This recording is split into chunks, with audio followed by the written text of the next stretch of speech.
வணக்கம். இது உங்கள் தன்னாட்சி ஓப்பன் டயலாகில் இன்றைக்கு நாம் சந்திக்கக்கூடிய நபர் அரசியல் விமர்சகர் திரு ரவீந்திரன் துரைசாமி. வணக்கம் சார். வணக்கம் மேடம். அரசியல் நகர்வுகள் ஒவ்வொரு நிமிஷத்துக்கும் ஒன்றா மாறிக்கிட்டு இருக்கு. புதிய அரசு தாவேகா ஆட்சி அமைப்பதற்கு இன்றைக்கு நம்பிக்கை வாக்கெடுப்பில் ஆதரவு கொடுத்துருக்குறாங்க. திமுக கூட்டணி எம்எல்ஏக்களுடைய ஆதரவு இல்லாமல் அதிமுகவில் ஒரு ஃப்ராக்ஷன், அந்த ஃப்ராக்ஷன் எப்படி செல்லுமா செல்லாதா? நம்பிக்கை வாக்கெடுப்பு செல்லும். 144 144 தடை உத்தரவா அந்த நம்பரை அவங்க காட்டியிருக்கிறாங்க. அது விஜய் இப்போ நினச்சா ராமகிருஷ்ண ஹெக்டே மாதிரி கவர்னர்கிட்ட போய் இந்த அசம்பிளியை டிசால்வ் பண்ணணும்னு சொன்னால் அவருக்கு முழு உரிமை இருக்குது. கவர்னர் இந்தியன் கான்ஸ்டியூஷன் படி டிசால்வ் பண்ணி தான் கொடுக்கணும். அந்த அளவுக்கு ஃபுல் பிளட்ஜ்டு கவர்மெண்ட்டாக அன்றைக்கி வந்துடுச்சு. 108 எம்எல்ஏக்கள் தான் இருந்தாலும் ஃப்ளோரில் 144 அவங்க காட்டிட்டாங்க. எப்படி காட்டினாங்க என்னங்கிறது அது அடுத்த விஷயம். இதில் அவங்களுக்கு திராவிட முன்னேற்ற கழகத்தில் ஸ்டாலின் முதல்வர்னு களம் கண்ட 5 காங்கிரஸ் எம்எல்ஏக்கள், அது பெட்ரேயர். ப்ளஸ் நாங்கள் திமுக கூட்டணியில் தான் இருக்கிறோம்.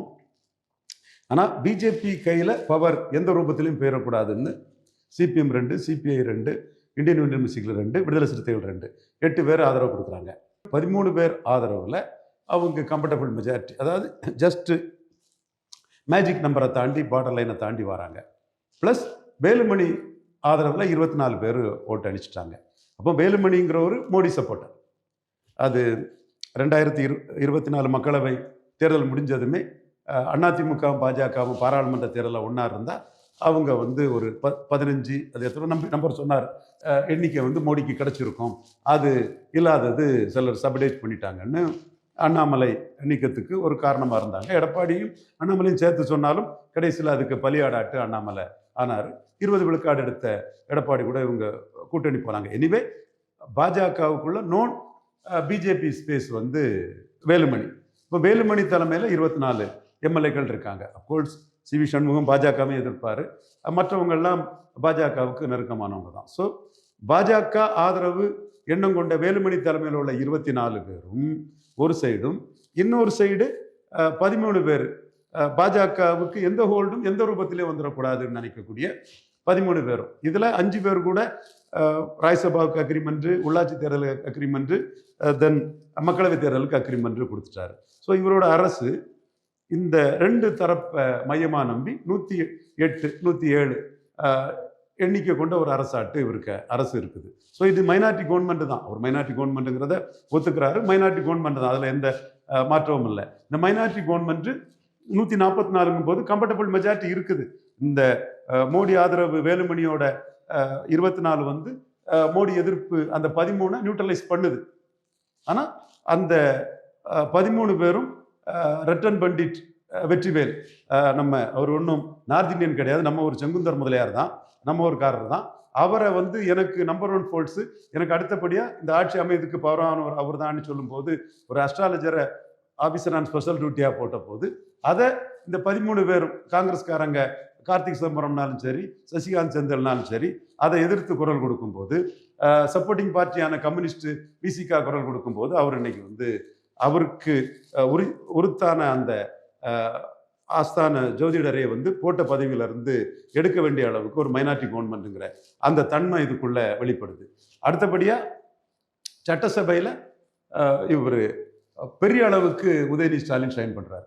அட்டகாசமாக கலைஞருக்கு பேரணி காட்டக்கூடிய அளவுக்கு, கலைஞர் பார்த்து படிக்க மாட்டார், இவர் பார்த்து தான் படித்தாலும் கூட நிதானமாக ஒவ்வொரு இதையும் சேஞ்ச் எக்ஸ்சேஞ்ச் இதில் இருந்து அது மைனாரிட்டி கவர்மெண்ட்டுங்கிறத நக்கல் நையாண்டி பண்ணி அது குதிரை பேர கவர்மெண்ட்டுங்கிறத காட்டி மிகப்பெரிய அளவுக்கு எங்கள் கூட்டணியில் இருக்கவங்க ஆதரவில் தான் உங்கள் கவர்மெண்ட்டே இருக்குது, உங்கள் கவர்மெண்ட் மைனாரிட்டி கவர்மெண்ட்டுங்கிறத சொல்லி இவரும் அதே மைனாரிட்டி ஓட்டுக்கு, அதே கிறிஸ்தவ முஸ்லீம் மைனாரிட்டி ஓட்டுக்கான ஒரு அரசியலை சனாதன எதிர்ப்பு அது இதெல்லாம் சொல்லி விஜயை பெரிய அளவு கார்னர் பண்ணிட்டாங்க.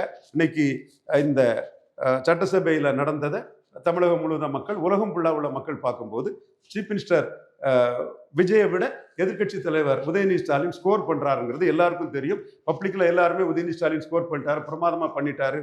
விஜயும் விஜய்க்கு திறமையை அவர் காட்டுறதுக்கு டைம் இருக்குது, நம்ம யாரையும் குறைச்சி மதிப்பிடலை.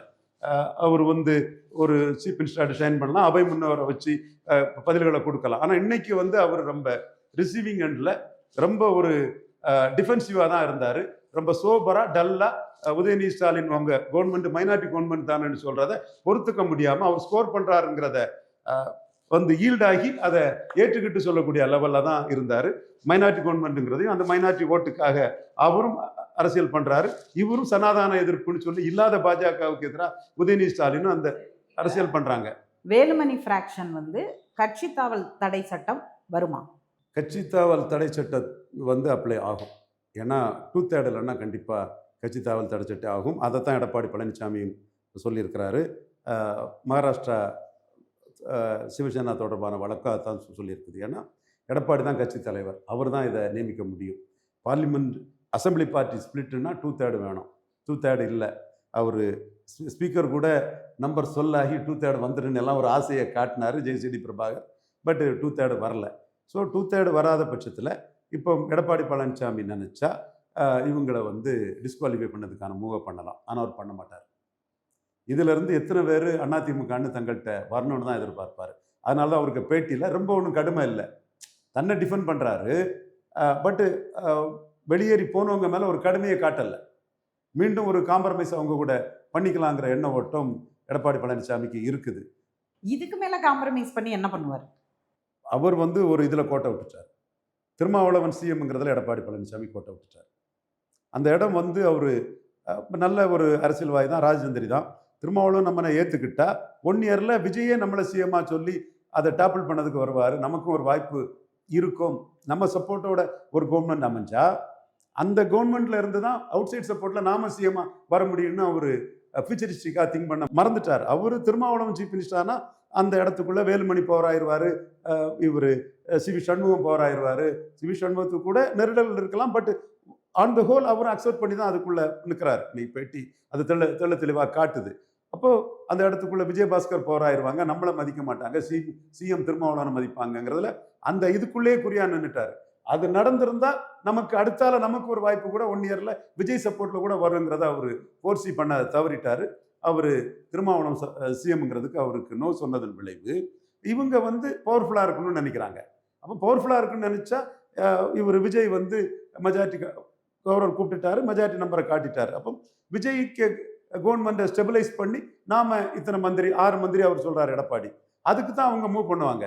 இப்போ விஜய்க்கு இப்போ என்ன சிக்கல் ஆகி போச்சுன்னா, உதயநிதி ஸ்டாலினோட விமர்சனங்களும் பப்ளிக் விமர்சனமும் வந்து இவர் வந்து ஒரு ஸ்பிளிண்டர் குரூப்பை வந்து நேரில் பார்த்ததை உதயநிதி ஸ்டாலின் எந்த மாநிலத்திலும் இல்லாத ஒன்றுன்னு அவர் கிளியர் கட்டாக அதை வந்து தூய சக்தி இல்லை, உங்கள் அதிகாரத்துக்காக என்னவோ பண்ணக்கூடிய ஒரு சக்திங்கிற மாதிரி அவர் சொல்லும்போது விஜயே சட்டசபைக்குள்ளே வந்து ரிசீவிங் எண்டில் அதை டிஃபென்சிவில் ஆட வேண்டிய ஒரு சூழ்நிலைக்கு தள்ளப்படுறாரு. அப்போ இவங்களுக்குள்ள நிலைமை விஜய்க்கு கையில் இருக்கு, சான்ஸ் எடுக்க முடியாது.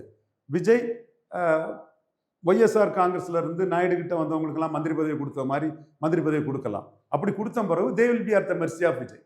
இன்னொன்று விஜய் வந்து போல்ட் ஃப்ரம் த ப்ளூ டக்குன்னு ராமகிருஷ்ண ஹெக்டே மாதிரி ஒரு முடிவு எடுத்துட்டாருன்னு வைங்க, அப்போ இவங்க நிலைமை ரொம்ப இக்கட்டாயிரும். ஸோ இதையும் கருத்தில் கொண்டு தான் எடப்பாடி ஆப்ஷனையும் அவங்க க்ளோஸ் பண்ணாமல் தான் அரசியல் பண்ண முடியும். அசான் டேட் வந்து எடப்பாடி ஆப்ஷனையும் க்ளோஸ் பண்ணாமல் தான் அதிமுக டிசிடென்ட்ஸ் வந்து அரசியல் பண்ண முடியும். எங்க பொதுச் செயலாளர் எடப்பாடி பழனிசாமி இல்ல நீங்க தெளிவுன்னு சொல்றீங்க, ஆனா அவங்க குழப்பறாங்க தானே. அதாவது நாங்க தனியா கடிதம் கொடுத்துட்டோம் சபாநாயகர்கிட்ட அப்படின்னு தனியா கடிதமும் கொடுத்தாங்க. வேலுமணி சிவி சண்முகம் அங்கேயும் ஒரு இரட்டை தலைமை வருது. இரட்டை தலைமை வேலுமணி ஒத்துக்கிட்டாங்க, சரி போய் கொடுத்தாங்க. ஆனா இன்னொரு பக்கம் வந்து பாத்தீங்கன்னா எடப்பாடி பேச எந்திரிக்கும் போது இவரும் கையை தூக்குறாரு. உடனே சபாநாயகர் என்ன சொல்றாரு, அவருக்கு கொடுக்கணுங்கிறாரு. நான் மட்டும்தான் தலைவர், நான் தான் எதிர்கட்சி தலைவர், எனக்கு கொடுங்க, நான் தான் வந்து அதிமுகவுக்கு எல்லாமே இவர் ஓன் பண்ண பாக்குறாரு. இவங்க என்ன சொல்றாங்க, உள்ள ஃபைட் பண்ணி அதாவது சட்டமன்றத்துக்குள்ள இவங்க பேசுறதுக்கான முயற்சி எடுத்து பேசுறாங்க, ஓட்டு போடுறாங்க, எல்லா டெசிஷனும் எடப்பாடிக்கு எதிராக பண்ணிட்டு வெளியில வந்து பேட்டியை மட்டும் எங்களுக்கு பொதுச் செயலாளர் எடப்பாடிங்கிறாங்க. இது நல்லா தெளிவா குழப்பறது இல்லையா? கண்டிப்பா நீங்க சொல்றது 100% உண்மை. அவங்களே அதுல குழப்பறதாக தான் இருக்கிறாங்க. சப்போஸ் அவங்களுக்கு 47க்கு 32 வந்துன்னா 2/3, அப்போ வந்து அவங்களுக்கு அசம்பிளி பார்ட்டி ஸ்பிளிட்னு தெளிவாக வந்துடும். அவங்க ஒரு அதிமுக 1 or 2 அல்லது அதிமுக ஜெயலலிதா ஏதோ ஒரு பேரை வச்சுக்கிட்டு அவங்க வந்து ஒரு குரூப்பாக செயல்பட முடியும். கான்ஸ்டியூஷன் அமெண்ட் பண்ணும், சட்டமும் அலோவ் பண்ணும். இப்போ வந்து சட்டப்படி அவங்களுக்கு ஒரு சிக்கல் இருக்குது. ஸ்பீக்கர் தாவேகா ஸ்பீக்கர் இவங்களை காப்பாற்றுவார், நடவடிக்கை எடுக்காமல் இருப்பார், காலம் தள்ளலாம். பட் சுப்ரீம் கோர்ட் வந்து பிரசிடென்ட் ஆஃப் லா படியும் தெளிவான லா படியும் அந்த 2/3ங்கிறது அட் எ ஸ்ட்ரெச் ஒன் அக்கேஷன்லேயே 2/3 வரணும். ஒரு அக்கேஷனில் 50% வந்து அதுக்கப்புறம் நம்பரை சொல் பண்ணி 2/3 வந்தால் அது it is against anti defection law. So anti defection லாவை வந்து அவுட்விட் பண்ணக்கூடிய அளவுக்கு இவங்கள்ட்ட நம்பர் இல்லை. மீண்டும் ப்ராசஸ் பண்ணி 24 27ஆக 27 30ஆகங்கிறது சட்டம் அலோவ் பண்ணலை. அப்போ இன்னைக்கே 24 தான் இவங்கள்ட்டங்கிறது தெளிவாயிற்று. அப்போ இந்த 24ம் எஸ்டாப்ளிஷ்ட் லா படி டிஸ்குவாலிஃபிகேஷனுக்கு இவங்க வந்து உள்ளாகக்கூடியவங்களா தான் இருக்கிறாங்க. டிஸ்குவாலிஃபிகேஷனை ஸ்பீக்கர் பண்ண மாட்டாருங்கிறது தான் இவங்களுக்கு பலமே தவிர, ஏன்னா சீஃப் மினிஸ்டர் இவங்களே போய் அவங்க வீட்டில் போய் பார்க்குறாருன்னு சொல்லும்போது ஸ்பீக்கர் டிஸ்குவாலிஃபை பண்ண மாட்டாருங்கிறது ப்ராக்டிக்கல் பலமாக இருந்தாலும் தவிர சட்டப்படி டிஸ்குவாலிஃபிகேஷனுக்கு உள்ளாகக்கூடியவங்க தான். அதில் வந்து உங்களுக்கு எதிராக இந்த டிஸ்குவாலிஃபிகேஷனை பண்ணக்கூடிய சக்தி என்கிட்ட இருக்கு என்றாலும் நான் பவர்ஃபுல் ஏடிஎம்கே ஜெனரல் செக்ரட்டரியாக இருக்க விரும்புகிறேன். ஸோ ஒரு கன்சிலேட்டரி ப்ரொசீடிங்ஸுக்கு ஒரு காம்ப்ரமைஸுக்கு இடம் கொடுக்கங்கிறதுனால எடப்பாடி பழனிசாமி அந்த இடத்துக்குள்ள மென்மையாக அணுகிறார். ஏற்கனவே எடப்பாடி பழனிசாமி பண்ண மிகப்பெரிய ஸ்ட்ராட்டஜிக்கல் பிளண்டர் திருமாவளவனை சிஎம் கேண்டிடேட்டை அக்செப்ட் பண்ணாதது. அப்படி பண்ணியிருப்பாருன்னா ஒரு வருஷத்துக்கு பிறகு விஜய் ரூபத்தில் அவருக்கே வாய்ப்பு வந்திருக்கும். பட் அதெல்லாம் அவர் போர்சி பண்ணலை. இப்பவும் அவர் இவங்கெல்லாம் டிவிக்கு கூட போயிட்டாங்கன்னா அவருக்கு ரோல் வந்து இந்த 5 வருஷத்துக்குள்ள ரொம்ப மினிமமாக போயிடும். அப்போ மீண்டும் இவங்களையும் சேர்த்துக்கிட்டாதான் அவருக்கு ஒரு ரோல் வந்து எஃபெக்டிவாக இருக்குன்னு அவர் உணர்றாரு. மீண்டும் இவங்க அவர்கிட்ட வந்து சேரும்போது அவருக்கு பொதுச் செயலாளர் இதுவும் ஸ்ட்ரெங்தன் தான் பண்ணும். அதனால தான் இதுவரை அவர் வந்து டிஸ்குவாலிஃபிகேஷன் தொடர்பாக அவர் எந்த மூவும் எடுக்கல. இல்லை, நீங்கள் சொல்கிறபடி அவங்க டிஸ்குவாலிஃபிகேஷன் இனி கோர்ட்டுக்கு போவாங்களா என்ன பண்ணுவாங்கங்கிறத பொறுத்திருந்து பார்க்க வேண்டியது. ஆனால் இப்பயே எடப்பாடி வாய்ஸ் வேற, நீங்களே சொன்னீங்க மோடி சப்போர்ட்டர் வேலுமணின்னு ஒரு வார்த்தையை பயன்படுத்துறீங்க. மோடி சப்போர்ட்டர் வேலுமணினா மோடி சப்போர்ட்டர் தானே எடப்பாடினா, அப்போ எங்கேருந்து மோடி சப்போர்ட்டர் வேலுமணி ஆனார் தனியாகவும், மோடி சப்போர்ட்டராக இருந்த எடப்பாடி இப்போ இல்லையாங்கிறது ஒரு கேள்வி இருக்குல்ல. அதுக்குள்ள எடப்பாடி மோடிக்கு தேவை. நீங்கள் வந்து சேஞ்சு சுச்சுவேஷனில் தாவேக்கா நம்பர் 1 வின்னர், நம்பர் 1 சக்தியான பிறகு அவங்க 35 விழுக்காடு வாக்கெடுத்து தாவேக்கா நம்பர் 1 சக்தி ஆகி அவங்க எஸ்டாப்ளிஷ் ஆன பிறகு ஒன் டைம் தான் எஸ்டாப்ளிஷ் பண்ணியிருக்காங்க. என்றாலும் தே எஸ்டாப்ளிஷ்டு மோடியோட நேரடி எதிரியான பாரசைட் காங்கிரஸ், ஒட்டுண்ணி காங்கிரஸ், பெட்ரோலுக்கே ஓவிய விளக்கமாக இருக்கக்கூடிய காங்கிரஸ் வந்து டிஎம்கே ஸ்டாலினை முதல்வராக சொல்லிக்கிட்டு 5 எம்எல்ஏ பெற்றவங்க ஸ்டாலினை பெட்ரே பண்ணிக்கிட்டு இவர் தாவேக்கா விஜய்கிட்ட வந்துட்டாங்க. வந்தது மட்டும் இல்லை, அவங்க ராஜ்யசபாவுக்கு அக்ரிமெண்ட் போட்டிருக்காங்க, உள்ளாட்சிக்கு அக்ரிமெண்ட் போட்டிருக்காங்க, தென் 29க்கு அக்ரிமெண்ட் போட்டிருக்காங்க. ஸோ தாவேக்கா ப்ளஸ் காங்கிரஸ் இதை எதிர்கொள்றதுக்கு மோடியோட பல வெப்பன்ஸில் எடப்பாடிங்கிற வெப்பனும் தேவை. சுமார் 20 விழுக்காடு வாக்கு எடப்பாடி தலைமைக்கே விழுந்திருக்குது. அது முழுக்க இந்து வாக்குகள் தான் அதில் மெயினாக இருக்குது. 27 விழுக்காடு வாக்கு நான் அந்த கூட்டணி பாஜக, பாமக, அமமுக எல்லாம் சேர்த்து 27 விழுக்காடு வாக்கு எடப்பாடியை முதல்வர்னு சொல்லியே விழுந்திருக்குது. அவர் 3வது இடத்துல இருந்தாலும் அவர் ஒரு இன்டிஸ்பென்சிபிள் ஃபோர்ஸ் ஃபார் மோடிஜி. மோடியோட 29 கேம் பிளானுக்கு கண்டிப்பாக எடப்பாடி பழனிசாமி ஒரு முக்கியமான ஆள் தான். ஸ்டாலின் அளவுக்கு முக்கியமானவர் இல்லைனாலும் கூட அவரோட லாங் டேர்ம் அரசியலுக்கு வந்து எடப்பாடி முக்கியமானவர் தான். முழுக்க முழுக்க தன்னோட ஆளாக இருக்கக்கூடிய வேலுமணியும் முக்கியமானவர் தான். பட் வேலுமணியை விட ஒரு ஃபோர்ஸாக இருக்கக்கூடிய எடப்பாடி பழனிசாமி 2026 மே 4க்கு பிறகு முக்கியமானவர் தான். அதனால தான் நம்ம போன்ற மோடிக்கு 29 சாதிக்குன்னு நினைக்கக்கூடியவங்கெல்லாம் எடப்பாடி அந்த கடுமையான எதிர்ப்புங்கிறது 26ஓட போச்சு. இனிமேல் அவர் வந்து ஒரு யூஸ்ஃபுல் பர்சனாக தான் 29 மோடிக்கு இருப்பாருங்கிற நிலைப்பாட்டை நம்ம எடுக்கிறோம்னா, மோடியும் இதெல்லாம் ரொம்ப நுணுக்கமாக தெரிஞ்ச மோடி எடப்பாடி நமக்கு வந்து 29க்கு தேவையானவருங்கிற இடத்துல தான் எடுப்பாங்க. அதே போல் நம்ம ஆளாட்டு இருக்கிற ஒரு வேலுமணிங்கிறதையும் அவங்க உணர்வாங்கன்னு நான் பார்க்குறேன். மத்திய அரசுடைய சைலண்ட், அது ஆட்சி அமைத்ததிலிருந்து இங்கே எழக்கூடிய சர்ச்சைகள்.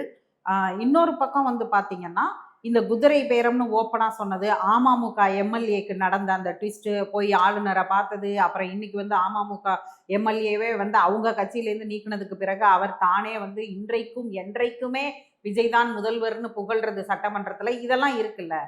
ஆளுநரிடம் புகார் கொடுக்கப்பட்ட பிறகும் மத்திய அரசுடைய மௌனம், ஆளுநருடைய மௌனம், இப்ப மோடி ஆதரவாளர்களான 2 பேருக்குள்ளேயுமே ஒரு ஃபிராக்ஷனை வைக்கிறது, இதுக்கு பின்னாடி இருக்கிற மௌனம் என்ன வேடிக்கை பார்க்கிறது மத்திய? அதாவது விஜய்க்கு அந்த சான்ஸை டினை பண்ணணும், ராகுல் காந்தியோட ஒரு அலையான விஜய்க்கு அந்த சான்ஸை டினை பண்ணணும்னு தான் மத்திய அரசும் கவர்னரும் மூவ் பண்ணாங்க. ஒரு கட்டத்துக்குள்ள 118 அவங்களுக்கு எண்ணிக்கை வரும்போது அடுத்த கட்டத்துக்குள்ள எடப்பாடி சொதப்பினால மாற்று அரசுக்கு இடம் இல்லை.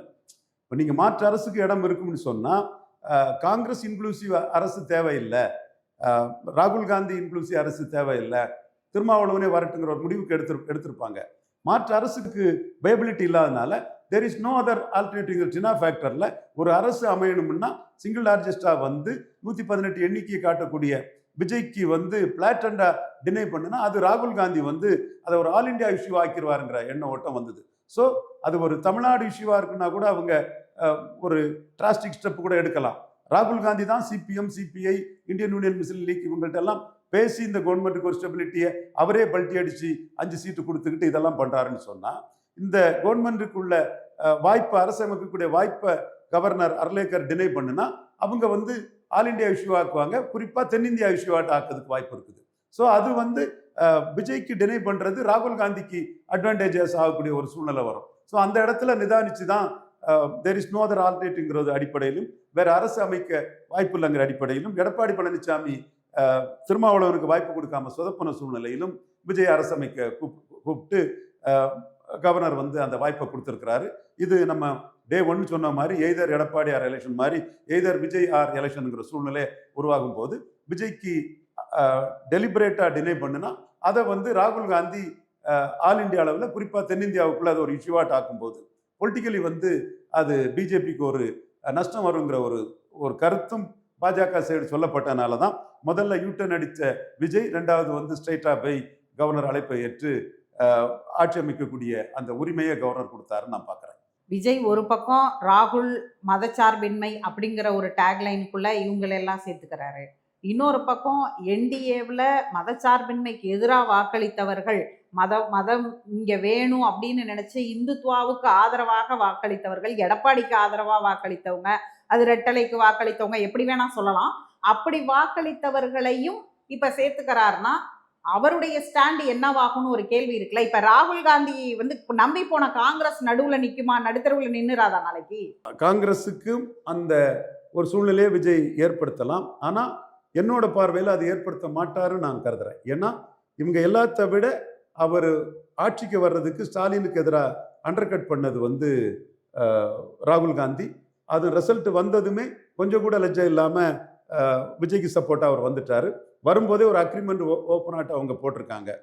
உள்ளாட்சி, ராஜ்யசபா அண்டு பார்லிமெண்ட்னு சொல்லும்போது அவரோட லார்ஜர் கேம் பிளானில் அம்பிஷனில் ராகுல் காந்தி கூட பார்லிமெண்ட்டுக்கு நிற்கணுங்கிறதுல அவர் தெளிவாக இருக்கிறார். ராகுல் காந்தி அவருக்கு டாம் டிக்கெட் பண்ண முடியாத அளவுக்கு இந்த 24 உள்ள வரக்கூடிய ஒரு சூழ்நிலையும் அவருக்கு இருக்குது.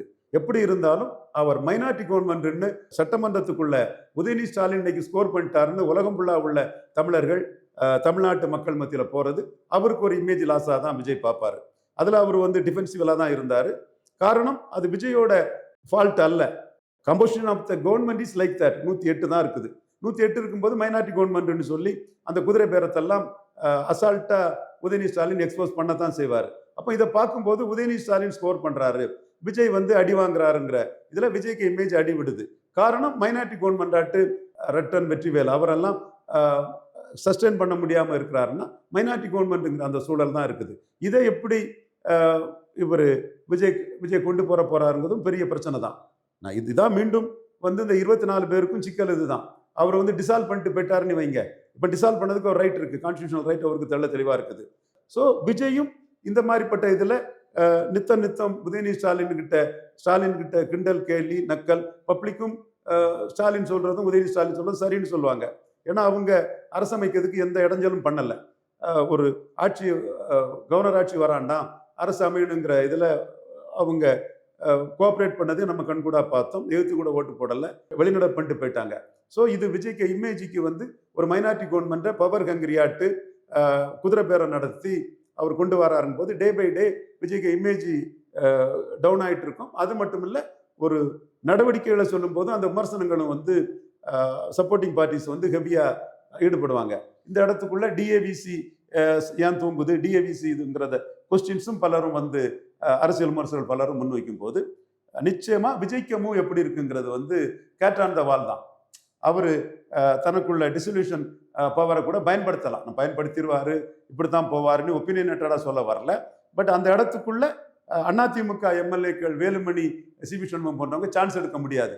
அப்படி அவர் பயன்படுத்திட்டாருன்னா இவங்களோட அரசியல் நிலைமை வந்து ரொம்ப மோசம் போயிடும். ஸோ அதனால தான் அவங்க வந்து சசிகலாவை சேர்க்கணும், இன்னும் நாங்கள் அதிமுக தான், எடப்பாடி தான் எங்கள் பொதுச் செயலாளர்னு அதிமுகங்கிற புள்ளிக்குள்ள தான் நீச்சல் அடிக்கக்கூடிய மீன் குஞ்சுகளாக வந்து நாங்கள் இருக்கோங்கிறத சொல்லக்கூடிய அளவுக்கு தான் அவங்களோட நடவடிக்கைகள் இப்போ இருக்குது. அவங்க அத சொல்றாங்க. ஆனா, இவங்க ஏன் வாலண்டியரா இப்ப WhatsAppல கூட இவங்களுக்கு லெட்டர் அனுப்பல, ஆதரவு தாங்க அப்படின்னு சொல்லிட்டு. வெளிப்படையா பேசினதா தாவேகா எந்த இடத்துலயும் இந்த கட்சிகள்ட்ட எல்லாம் பேசினத கூட அவங்க என்டார்ஸ் பண்ணாங்க. 2ஆம் கட்ட தலைவர்கள் வந்து அந்த 2 நாட்கள்ல பத்திரிகை பேட்டிகள்ல எல்லாம் சொன்னாங்க.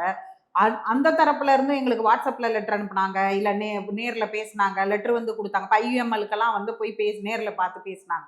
அப்படி ஏதோ ஒரு சினாரியோ இருந்துச்சு.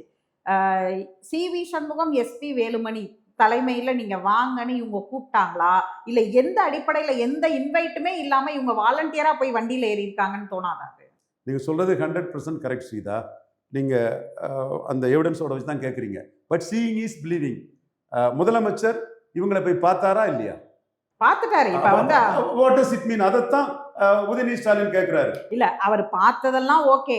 ஆனா வந்து அவங்கெல்லாம் அதுக்கு முன்னாடி பேச்சுவார்த்தை நடத்துறது இது எல்லாமே ஒரு சினாரியோ வெளியில தெரிஞ்சுச்சு. அதுல பண்ணுனா அவங்கெல்லாம் ரெஜிஸ்டர்ட் ரெகுலர் பார்ட்டி தலைவர் இதுன்னு இருக்கிறாங்க. இங்க இவர் அதிமுக ஆதரவு கேட்கணும்னா எடப்பாடி ஐயா கிட்ட தான் போய் கேட்கணும். இவங்க வந்து இர்ரெகுலரா தான் இருக்கிறாங்க. பட் இர்ரெகுலரை ரெகுலரைஸ் பண்றதுக்கு அவங்க ஆதரவை பெறுறதுக்கு இவரே ஓப்பனா போய் நிற்கிறாரு. நீங்க வந்து அதிகாரப்பூர்வமா லெட்டர் அனுப்பி இவங்ககிட்ட கேட்டாங்கன்னா அவரோட ஸ்டேக்ஸ் வந்து இன்னும் குறையும். மற்றவங்களுக்கும் இவங்களுக்குள்ள வித்தியாசமும் தெளிவா இருக்குது.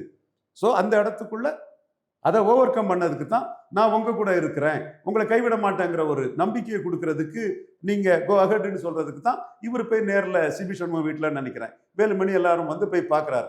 ஸோ இதுல வந்து அவரோட நடவடிக்கை மூலமா பட் ஆக்ஷன் மூலமா இவங்களை என்டால்ஸ் பண்ணி இவங்களை என்கரேஜ் பண்றாரு முதல்வர் விஜய் அவர்கள். சரி, இப்ப நீங்க சொல்றது மாதிரி இது ஓப்பனா செய்யல அப்படின்னா அப்ப திமுக தலைவருடைய இன்னைக்கு ஸ்டேட்மெண்ட், நீங்க கிளீன் பாலிடிக்ஸ் தருவேன்னு சொல்லிட்டு வந்தீங்க, இன்னைக்கு டர்ட்டி பாலிடிக்ஸ் பண்றீங்க அப்படிங்கிறது தானே அர்த்தம். அதிகாரப்பூர்வமான தலைவர்கிட்ட கேட்காம அதுல இருந்து ஒரு ஃபிராக்ஷனை மட்டும் போய் இவர் ஏன் எடப்பாடியை போய் சந்திக்கல? எல்லா தலைவர்களையும் சந்திச்சாரு.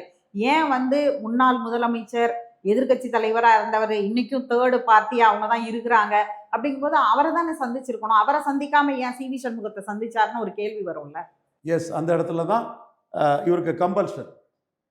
இவர் 108 தான் இருக்குது, மெஜாரிட்டி இல்லாதனால தான் சோ கால்டு டர்ட்டி பாலிடிக்ஸ் இவர் பண்ண வேண்டிய சூழ்நிலைக்கு தள்ளப்படுறாரு. இப்போ நேற்று வரை அந்த டர்ட்டி பாலிடிக்ஸ் பண்ண வேண்டியது மெஜாரிட்டியை நிரூபிக்கிறதுக்கு அவசியமாச்சு. இன்னைக்கு அந்த டர்ட்டி பாலிடிக்ஸ்ங்கிற விமர்சனத்துல இருந்து ஓவர் கம் பண்ணதுக்கு ஒரு முடியும். ஏன்னா சினிமா ஹீரோ இந்த மாதிரிப்பட்டவங்கலாம் அதிரடியா முடிவு எடுக்கிறதுல வல்லவங்களா இருப்பாங்க. அந்த முடிவு வந்து பலருக்கும் அதிர்ச்சி கொடுக்கும். அவர் என்ன நினைப்பாரு, நம்ம 3வது இடம் தான் வரும்னு எல்லாரும் சொன்னாங்க பை எவரிபடி. ஆனா நம்ம முதல் இடத்துக்கு வந்து 35 விழுக்காடு வந்துட்டோம். இப்போ நம்ம கூட காங்கிரஸும் கூட்டணிக்கு வராங்க. அப்போ காங்கிரஸ் கூட்டணியும் நாமளும் நின்றுட்டோம்னா 2 மதசார்பற்ற அணி, ஒரு மதவாத அணி, மும்முனை போட்டியில நம்ம 200 சீட்டு கூட நம்ம வந்துடலாம். ஸோ நாம கம்ஃபர்டபுள் ஒரு மெஜாரிட்டிக்கு தெளிவா ராமகிருஷ்ண ஹெக்டே எடுத்த ஒரு முடிவை எடுப்போங்கிற முடிவை கூட எடுக்கலாம். அந்த முடிவை எடுக்காத பட்சத்தில் டர்ட்டி பாலிடிக்ஸ்ங்கிற ஸ்டாலின் விமர்சனம் சட்டமன்றத்தில் எதிர்கட்சி தலைவர் உதயநிதி ஸ்டாலின் சைன் பண்றது தொடரும்.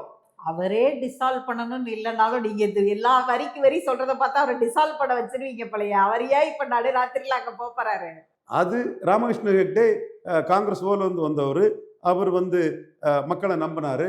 நம்ம இடதுசாரிக்கும் வலதுசாரிக்கும் இடையில அல்லாடாண்டாம், நம்ம இமேஜ் இது பண்ணாண்டாம், பங்காரப்பா நம்மளை அவமானப்படுத்துறத நம்ம தாங்கிட்டு இருக்காண்டாங்கிற லெவல்ல அவர் பசுனகுடியில் 50,000 ஓட்டுல ஜெயித்தாரு. நம்ம கம்ஃபர்டபுளா ஜெயிப்போங்கிற எண்ணத்துல அவர் டிசால்வ் பண்ணாரு. இது விஜய்க்கு ஆப்ஷன் தான். நான் வந்து விஜய் இப்படி ஒரு இதை எடுப்பாருன்னு சொல்ல முடியாது, எடுக்க மாட்டாருன்னு சொல்ல முடியாது. ஒரு மாஸ் லீடர்னு அவர் எஸ்டாப்ளிஷ் ஆயிட்டாரு. அப்படி ஆன பிறகு ராமகிருஷ்ண ஹெக்டே மாஸ் லீடர் ஆகிறதுக்கு தான் அதை எடுத்தாரு. இவர் மாஸ் லீடருங்கிற எஸ்டாப்ளிஷ் ஆனவர் தனி மெஜாரிட்டி இல்லைங்கிறதுனால சட்டசபைக்கு உள்ள உதயநிதி ஸ்டாலினாலும் சட்டசபைக்கு வெளியே திமுக தலைவர் மு.க. ஸ்டாலினாலும் பிரேமலதா விஜயகாந்த் அம்மையார் எவ்வளவுக்குள்ள ஷைன் பண்ணாங்க அந்த ரிட்டர்ன் பண்ணிட்டு வெற்றிவேல் நியமனத்துக்கு. என்னை பொறுத்தவரை அது அவருக்கு has every right to do so. Return பண்டிட் அவர் முதல்வராவதுக்கு முக்கிய காரணம் நம்பிக்கை கொடுத்தவர், கூட நின்றவர். அவருக்கு வந்து அவர் அதை கொடுக்குறாரு. பட் இவங்க இவ்வளவு எதிர்ப்பு, கூட்டணி கட்சி சிபிஎம், சிபிஐ, விடுதலை சிறுத்தைகள் ஆதரவு கட்சி, கூட்டணி கட்சி இல்லை, திமுக தான் கூட்டணி கட்சி, எதிர்க்கும் போது அவர் ஒரு ஸ்டெபானா ஒரு முடிவில் நிற்க முடியாம அந்த இடத்துக்குள்ள தான் எடுத்த முடிவை விட்ரா பண்ண வேண்டிய சூழ்நிலை இருக்குது. இந்த காம்போசிஷன் போச்சுன்னா இது இப்படித்தான் போயிட்டு இருக்குங்கிறது என்னோட பார்வை. இல்ல அதாவது ஒரு பக்கம் அவங்க மெஜாரிட்டி ப்ரூஃப் பண்ணிட்டாங்க. எடப்பாடி சொன்னது மாதிரி அமைச்சர்களோ வாரிய தலைவர்களோ இந்த ஃப்ராக்ஷனல் அதிமுகவுக்கு கொடுத்தா அது இன்னும் வந்து அது தெளிவாயிரும் இல்லையா? அதை தான் இன்னைக்கு எடப்பாடி வந்து அப்பர் எடுத்து இன்னைக்கு சொல்லிட்டாரோ சட்டமன்றத்துக்குள்ளேயே. கண்டிப்பா அது விஜய்க்கு இமேஜை மிகப்பெரிய அளவுக்கு அடிக்கும். ஏன்னா இவங்க எல்லாத்துக்குமே டிஏவிசி கேஸ் இருக்கு, எல்லாமே தெரியும். நம்ம ஆர்கே ராதாகிருஷ்ணன் அரசியல் விமர்சகர் பத்திரிகையாளர் அவர் பேசும்போது அதான் சொன்னார், டிஏவிசி எல்லாருக்கும். அப்போ டிஏவிசி இருக்கவங்களெல்லாம் நீங்கள் மினிஸ்ட்ரியில் இண்டக்ட் பண்ணும்போது விஜய்க்கு இமேஜுங்கிறது வந்து ரொம்ப கீழ் நோக்கி போகும். ஸோ இது ஒன் எலெக்ஷன் தான் இந்த 35 விழுக்காடு வாக்கெடுத்திருக்கிறாரு. இது வந்து ஸ்டெபிலைஸ் ஆகணும்னா இன்னொரு எலெக்ஷனில் வந்து அதுக்கு எடுத்தால் தான் அது காங்கிரீட் ஓட்டுங்கிற ஒரு ஸ்டெபிலைஸ்க்கு போகும். அந்த நிலைப்பாட்டுக்கு வர்றதுக்கு முன்னாடியே அவங்க வந்து காஸ்ட் ட்ரேடிங், கரப்ஷன் கேஸில் உள்ளவங்க மேலே உள்ளவங்களுக்கு அமைச்சரவை பதவின்னு சொல்லும்போது அந்த முதலமைச்சரோட இமேஜ் வளையம் வந்து ரொம்ப டவுன் ஆகிட்டே இருக்கும். அதை விஜய் அக்செப்ட் பண்ணிட்டு போறாரா, ஓவர் கம் பண்ணிட்டு போறாராங்கிறத அவருக்கு முடிவா நான் சொல்றேன். ராகுலையும் இந்த பக்கம் சமாளிக்கணும், இந்த மதச்சார்பின்மையையும் சமாளிக்கணும், இந்த பக்கம் வேலுமணியையும் சமாளிக்கணும். அப்படிங்கும் பொழுது நீங்க சொன்ன மோடி ஆதரவாளரான வேலுமணியையும் மோடி ஆதரவாளர் தான் Velumani, no doubt in it, எங்க ஆதரவாளர் தான். நான் அதை கொட்டேஷனுக்குள்ள வச்சே தான் கேட்கிறேன். மோடி ஆதரவாளரான வேலுமணியையும் சமாளிக்கணும் அப்படின்னா இதுல வந்து தாவேக்காவுக்கு வந்து இது இவங்களை சமாளிக்கிறதுலயே காலம் ஓடிரும் அப்படிங்கிற ஒண்ணு இருக்குல்ல. இன்னொன்னு இவங்கெல்லாம் என்ன நம்பி வந்தாங்க, அதாவது இந்த இவங்களுக்கு வந்து ஒரு மைனாரிட்டியா இருக்கிறாங்க, நம்ம ஆதரவு கொடுப்போம் அப்படிங்கிற இடத்துல இருந்து வந்தாங்க. ஒரு 2 நாள்லயே இவங்களையும் சேர்த்துக்கிறாரு அப்படிங்கும்போது அந்த இடத்துல இவருடைய பாலிடிக்ஸ் குறித்தும் ஏற்கனவே நம்பி வந்தவங்க, அது காங்கிரஸ் செஞ்சது சரியா தப்பாங்கிறத தாண்டி காங்கிரஸ் அவங்கள தேடி முதல்ல போச்சு இல்ல, அவங்களுக்கும் இது எதிரான ஒரு நிலைப்பாடை தானே இவங்களும் ஆதரிக்கிறது மூலமா அவர் எடுக்கிறாரு விஜய்.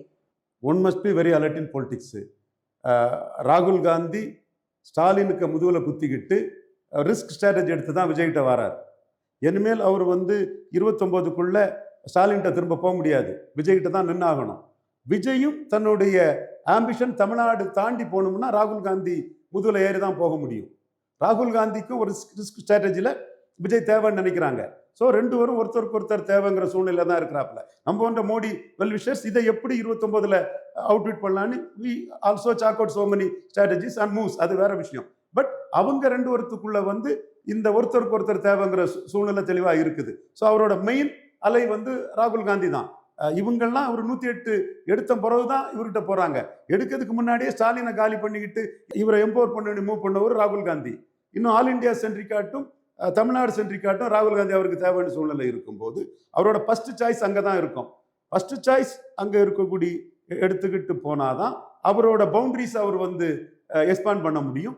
அதையும் தாண்டி தமிழ்நாட்டுக்குள்ள அவர் வந்து ஒரு ஹெக்டே மாதிரி ஒரு அசெப்டிவ் சிஎம்மா வர முடியும். அல்லது உதயநிதி ஸ்டாலினால சட்டசபைக்குள்ள அவுட்விட் பண்ணக்கூடிய, இன்னைக்கே உலகம் ஃபுல்லாக பார்த்துருக்காங்க, உதயநிதி ஸ்டாலின் சைன் பண்றாரு, விஜய் வந்து ரிசீவிங் எண்டில் பேக் ஃபுட்ல இருக்கிறாரு, டிஃபென்சிவ்ல இருக்கிறாருங்கிறது நம்ம சாப்பிட்டா தான் பேசினாரு, நல்லாவும் பேசினாரு, அதை நான் மறுக்க வரல. But Udhayanidhi Stalin extraordinarily shine பண்றாருன்னு சொன்னா அவர்கிட்ட ஆர்ம்ஸ் அண்ட் அம்யூனிஷன் இருக்கு, உதயநிதி ஸ்டாலின்கிட்ட குதிரை பேரங்கிற ஆயுதம் இருக்குது. ஸோ இதெல்லாம் ஒரு வகையில நம்ம வந்து தவறுன்னு சொன்னாலும் கூட இதெல்லாம் செய்து அவர் இன்னைக்கு வந்து இன்னும் 6 மாசத்துக்குள்ள அந்த கவர்மெண்ட்டை, மீண்டும் அதே சொல்றேன், டிசால்வ் பண்ணக்கூடிய ரைட்டை அவர் எடுத்துட்டார், கான்ஸ்டிடியூஷனல் ரைட்டை. அதை அவர் அவைல் பண்ணலாம், அவைல் பண்ணாமலும் இருக்கலாம். So it is up to him to take the decision. திமுகவோட இவங்க கூட்டணி பேச்சுவார்த்தை நடத்தினாரு எடப்பாடி, அதனாலதான் வெளியில வந்தோன்னு சிவி சண்முகம் சொல்றாரு. அப்ப திமுகவோட கூட்டணி பேச்சுவார்த்தை நடத்தி தான் அந்த திருமாவை சிஎம்ங்கிற ப்ரொபோசல் நடந்துச்சா? கண்டிப்பா திமுக தான் அதுக்கு முன்னாடி இருந்தாங்க, ஸ்டாலின் தான் முன்னாடி இருந்தாரு. அது I am also somewhat part of that மூவ்ங்கிறது அந்த பிளேயர்ஸுக்கு தெரியும். அதுல எந்த தவறும் இல்லையே. நீங்க வந்து திமுக அண்ணா திமுகன்னு எல்லாம் பேசுறது கடந்த காலத்தின் வரலாறு. இன்னைக்கு வின்னர் ஆயிட்டாரு விஜய். விஜய் ஸ்டாலினை தோக்கடிச்சிட்டாரு, விஜய் எடப்பாடி பழனிசாமியை தோக்கடிச்சிட்டாரு. அப்ப இந்த சூழ்நிலையில ஸ்டாலின் இருக்கக்கூடிய காங்கிரஸ் சுவிட்ச் ஓவர் பண்ணிட்டாங்க. வின்னர் கிட்ட நம்பர் 1 லூசர் ஸ்டாலின், அதாவது ஆல்டர்னேட்டிவா இருக்கிறாரு. அவர்கிட்ட இருந்து 5 எம்எல்ஏ 10 எம்பி 9 எம்பி நிறைய உள்ளாட்சி பிரதிநிதிகள் கொண்ட ஒரு கட்சி வந்து விஜய்கிட்ட வின்னர்கிட்ட சுவிட்ச் ஓவர் ஆயாச்சு. இவர்கிட்ட ஒரு டிவிஷன் வருது. இதெல்லாம் அவாய்ட் பண்ணி வின்னரை ஃபைட் பண்ணணும்னா யூனிவர்சல் தேரி தானே, லூசர்ஸ் வில் யுனைட்ங்கிறது யூனிவர்சல் தானே. உங்களுக்கு தெரியாதது இல்லை, யாருக்கும் தெரியாத ஒன்றும் இல்லையே. திமுக ஃபர்கெட் இட். நம்பர் 1 ஒருத்தர் வந்துட்டாருன்னா அவரை நம்பர் 2 நம்பர் 3 சேர்ந்தா தானே தோப்படிக்க முடியுங்கிறது வந்து தெளிவான இயல்பான ஒன்று தானே. சே மம்தா பானர்ஜி காங்கிரஸ்ல இருந்து வந்து ஃபைட்டரா நின்று ஜோதி பாசு அசைக்க முடியாம, ரஞ்சன் பட்டாச்சாரியா ஒரு கயஸ்தாவை ஒன்றும் பண்ண முடியாம, இன்னொரு பிராமின் வந்த பிறகு மாஸ் லீடர் ஜோதி பாசு அவர் அசைச்சு சிஎம்மா உட்காந்துட்டாங்க. ஒரு 3-10 ஆண்டுகள் போயிட்டு இன்னைக்கு பாஜக அங்க ஜெயித்தாச்சு. மம்தா பானர்ஜிக்கும் பாஜக இடையில பேலன்சிங் ஓட்டு சுமார் 7% ஓட்டை வச்சு அந்த டிவிஷனோட அதிகம் கம்யூனிஸ்ட் இருக்கிறாப்புல. நாளைக்கு பார்லிமெண்ட் எலெக்ஷன்ல மம்தாவும் கம்யூனிஸ்டும் சேர்ந்து போறது தானே நேச்சுரலா இருக்கும் முடியும். 96ல் ஜெயலலிதா அம்மையாரே இங்க தோத்து போனாங்க பர்கூர்ல. அப்போ ஆட்டோமேட்டிக்கா ஜெயகுரு உள்ளாட்சி தேர்தலில் ஒரு அலையன்ஸை பெரம்பலூர் டிஸ்ட்ரிக்ட்ல உருவாக்குனாரு. அதிமுக பாமக தோத்து போன எல்லாரும் ஒன்று சேர்ந்தாங்க. தோத்து போன அதிமுக, தோத்து போன பாமக, தோத்து போன மதிமுக, தோத்து போன சுப்பிரமணிய சாமி, தோத்து போன வாழப்பாடி ராமமூர்த்தி, தோத்து போனவங்க எல்லாம் ஜெயித்தவங்க எதிராக சேர்றது வந்து இயல்பான ஒரு அரசியல் தானே. 62ல் தோத்து போனவங்க தான் 67ல் ஒன்னா சேர்ந்தாங்க. 96ல் தோத்து போனவங்க தான். நீங்க சொல்ற இடதுசாரி கால்குலேஷன் கேரளாவுக்கும் தமிழ்நாட்டுக்கும் வேற. தமிழ்நாட்டில் அவங்க வின்னிங் ஃபேக்டர், அங்க 2 ஃப்ராக்ஷனல் ஃபேக்டர் காங்கிரஸோட அவங்க. அதை என்னால புரிஞ்சுக்க முடியுது. ஆனா அது திமுகவுக்கும் அதிமுகவுக்கும் எப்படி பொருந்தும்? திமுகவுக்கும் அதிமுகவுக்கும் உள்ளாட்சி தேர்தலில் பொருந்தாது. உள்ளாட்சி தேர்தலையும் விஜய் நம்பர் 1 ஆயிட்டார். உள்ளாட்சி தேர்தலில் ஜோசப் விஜய் வந்து மாஸ் லீடர். அவர் வந்து டைரக்ட் எலெக்ஷன் வைக்கிறாரா அல்லது அச்சப்பட்டு இன்டைரக்ட் எலெக்ஷனை வைக்கிறாராங்கிறதும் லெஃப்ட் டு ஹிம். அவர் வந்து டைரக்ட் எலெக்ஷன் தான் வைப்பாருன்னு நினைக்கிறேன். அவர் தன் மாசம் நம்பி உள்ளதுனால ஸ்டாலின் வச்ச மாதிரி இன்டைரக்ட் எலெக்ஷனுக்கு போக மாட்டார், டைரக்ட் எலெக்ஷனுக்கு தான் வைப்பார் நான் நினைக்கிறேன். டைரக்ட் எலெக்ஷன் அவர் வைக்கும்போது அந்த டைரக்ட் எலெக்ஷன்ல மீண்டும் அவர் நம்பர் 1 எஸ்டாப்ளிஷ் பண்ணலாம். காங்கிரஸ் கூட்டணி அவர்கிட்ட வந்தாச்சு. திமுக கூட்டணியில் யார் யாரெல்லாம் இருப்பாங்கிறதும் கேள்விக்குறி. ஒரு பெரிய திமுக கூட்டணியை எதிர்த்து தான் அவர் நம்பர் 1 பொசிஷனுக்கு வந்திருக்கிறாரு. திமுக கூட்டணியில் இருந்த ஒரு நம்பர் 2 பார்ட்டி, முக்கியமான பார்ட்டி அவர் கையிலே வந்துட்டார். அப்போ மீண்டும் அவர் உள்ளாட்சி தேர்தலில் அவர் சாதிச்சிட்டாருன்னா அவரோட ஓட்டு ஒன் டைம் ஓட்டு இல்லை, உள்ளாட்சி தேர்தலையும் சாதிச்சிட்டாரு. அப்படி போகும்போது 2வது வரக்கூடிய திமுகவும் 3வது வரக்கூடிய அதிமுகவும் ஆட்டோமேட்டிக்காக சேர்ந்து தானே ஆகணும். இதுதானே நேச்சுரல். செகண்ட் பெஸ்ட் ஆப்ஷனை தானே யாரும் தேட முடியும். நான் வந்து ஒரு யூனிவர்சல் தேரியில தான் பேசுறேனே தவிர திமுக அதிமுக இந்த பெட்டி பொலிட்டிக்ஸ்ல தான் வெளியேறி ஒரு மெட்டீரியல் பொலிட்டிக்ஸ்ல எண்ட் ஜஸ்டிஃபைஸ் த மீன்ஸ்ல எது ஒண்ணுக்கு சாத்தியம்ங்கிற அடிப்படையில தான் என்னோட கருத்தை முன்வைக்கிறேன். அப்ப பேபி சொன்னது சரிதான். பேபி சொன்னதை அவர் திரும்ப மறுத்திருக்கிறாரு. பேபி மறுக்கிறாரு, நீங்க ஆமான்றீங்க. சிவி சண்முகம் இதனாலதான் பிரிஞ்சோம் அப்படின்றாரு. RS பாரதி அப்படி பேச்சுவார்த்தையே நடக்கலைங்கிறாரு.